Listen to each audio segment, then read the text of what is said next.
I'm Tony Bruschi. Welcome. We hope you've enjoyed our coverage on the trial of Alex Murdaugh. This is a look back at some of the key moments and conversations that we've had over the last several weeks regarding the case.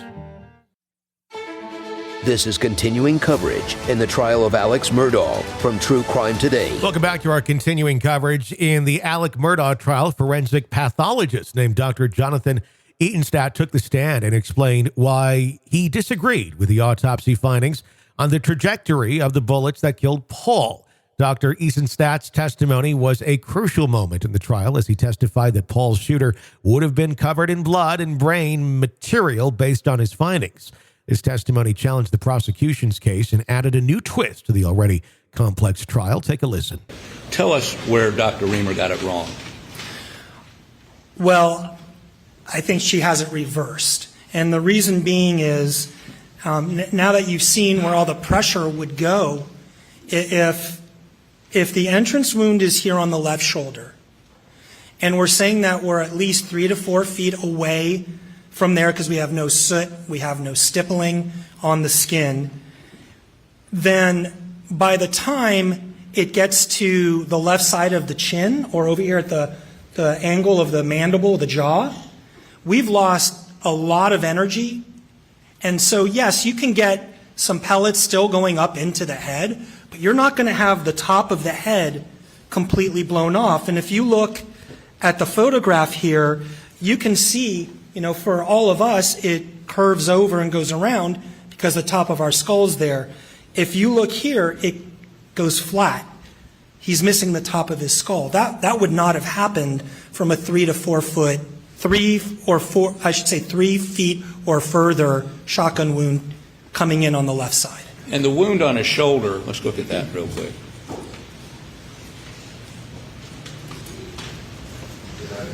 Shoulder, please. That's a pretty big wound, is it not? It is, and there's pellets that are going down into the tissue. And what is the evidence of that?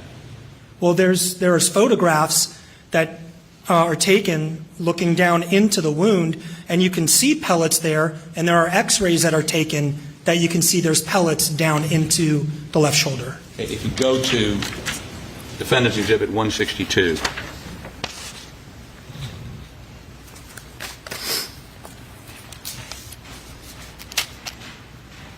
Okay, step down here, please. Yes, sir. May I? Your Honor, may you step down? Thank you. You stand over there with the pointer.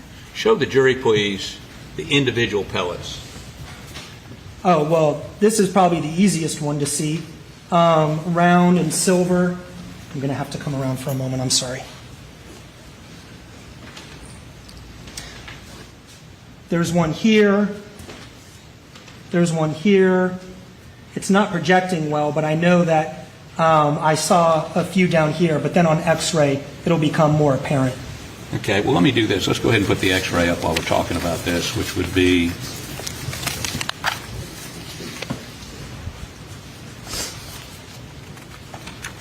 which one of these you want to start on? We can do this Okay. one since we're talking about it. Hold on 1 second.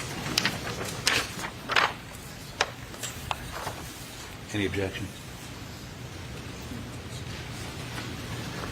Your Honor, I would offer into evidence Defense Exhibit 112 and ask it be put under seal. No objection. I submit it. All right. Tell us what exhibit you got. Do you have that? 112? 112.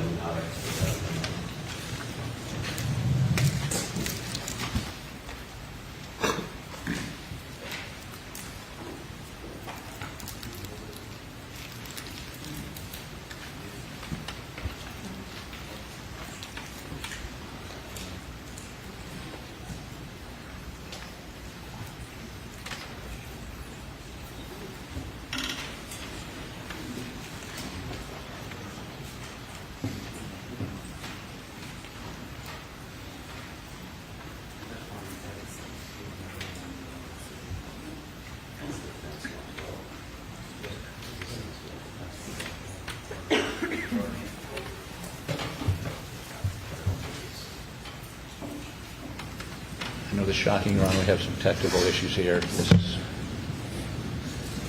I don't know what happened to big poster boards. I just...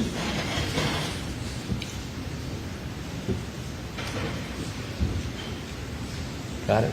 No? Yes? No, this is 112. I mean, it's going to take some time. Let's just put it on the Elmo and go from there. We're interested in this area. And I'm going to have one more.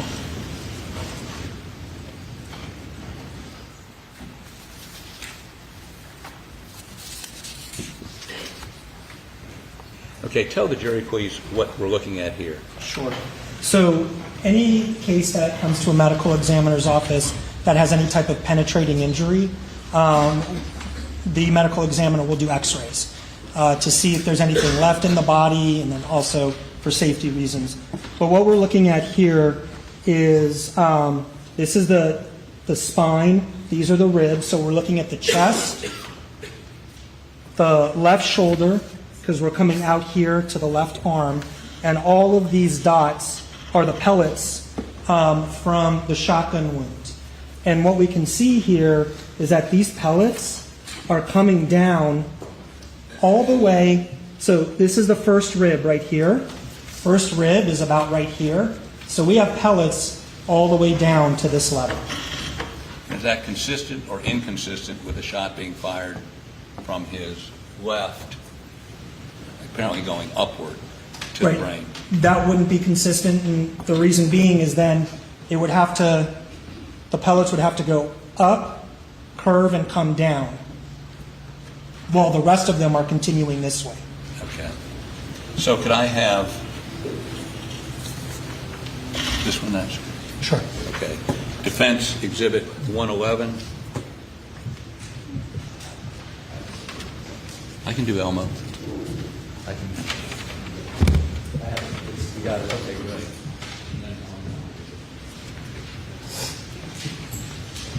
Okay, this should be up on the screen now.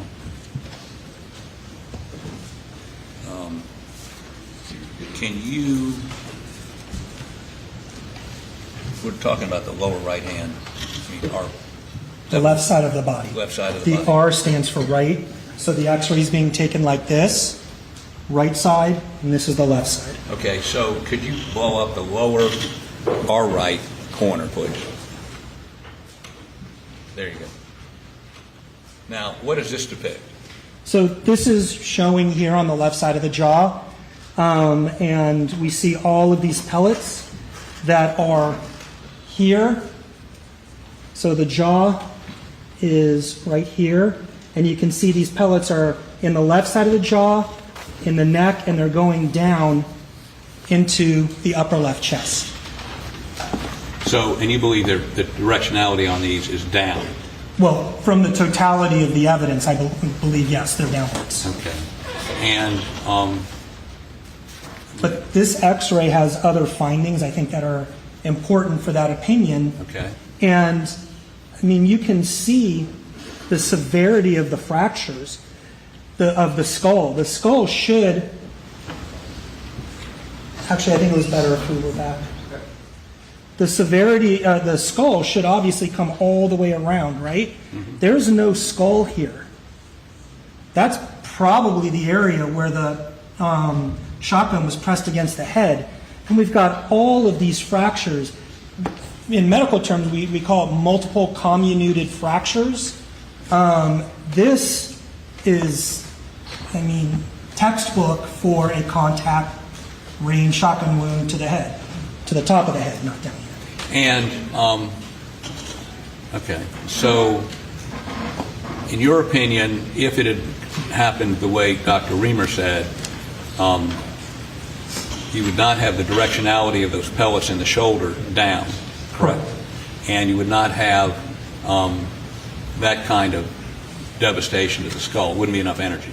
That's correct. You may have some what we call linear fractures, so little lines of fractures, but you wouldn't have the top of the skull completely gone. So explain to me, not being a hunter, how does the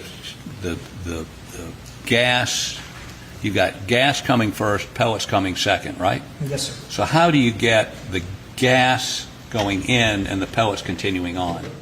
Well, the pellets are projected by the gas causing pressure to push out the shot and then the pellets within it. So, think about a rocket that's going up into space, right? So you see all of the cloud underneath the rocket, and the rocket will continue going up, but the cloud goes out because that's the area of least resistance. But the rocket will still continue. So that's pretty much the same mechanism. The shot cup is going to be pushed out. The energy from all of that gas needs to go somewhere. And when it's being pressed up against a firm surface like a skull, that pressure is going to build up. It's going to go through the hole that's caused by the entrance wound, and it's got nowhere else to go. So it is, and of course this is all happening in milliseconds, but all of that gas is expanding the inside of the skull, and the least resistance is right here at that opening now. So it's going to cause that area to basically pop out. And some of the pellets would go through, most of the pellets would go through? Oh, the pellets will continue through. There may be, the brain is not here, right? And so there's probably pellets within the brain, but we don't have an x-ray of the brain. They didn't x-ray the brain? Correct. So, and the skull, the brain would leave the cavity? Or in this case, did it leave the cavity? Yes, it did. And under what kind of force? I can't give you an exact, number. The forces are usually in what are called newtons, but it's the buildup of that pressure in the skull. It's even in that textbook. Brains being eviscerated in shotgun cases are from contact wounds. So if you're the person holding the gun to the skull, does any of that energy go up the barrel of the gun? Well, yes. Once that, like I said, it builds up in the head and then it comes back up. So that's what causes the brain to be pushed out. There's going to be pellets that will come out. There'll be other bodily fluids that will come out and will go up along. It'll basically be what we call back spatter or back motion. But in a violent way? Yes. And the person holding that gun, would they be subject to being covered in that material? Yes, they would. In a very forceful way? Yes. Okay, so let me show you a couple other pictures.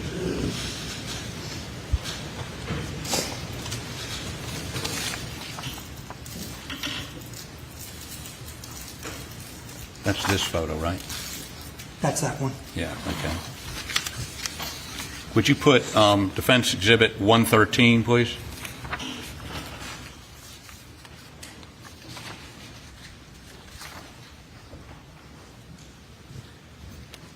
It's just accurate.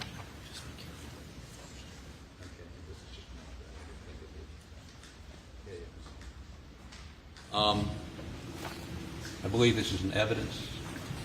Okay. Tell us what that depicts. So now we've moved over to the side, to the left, more of the left shoulder, and showing some of the left arm. And again, you see how the pellets are sort of dispersed and they're coming down. This is your shoulder blade, your scapula. And so it's even down to the level of the collarbone here and the shoulder blade. Is that consistent with a shot coming up and across the shoulder and into the neck, or is it consistent with something coming down? Well, again, with the totality of everything, this is absolutely going down. That's the latest that we have for you right here. Be sure to press subscribe so you don't miss any of the breaking updates and court action as it comes down. I'm Tony Bruschi. Stay with us.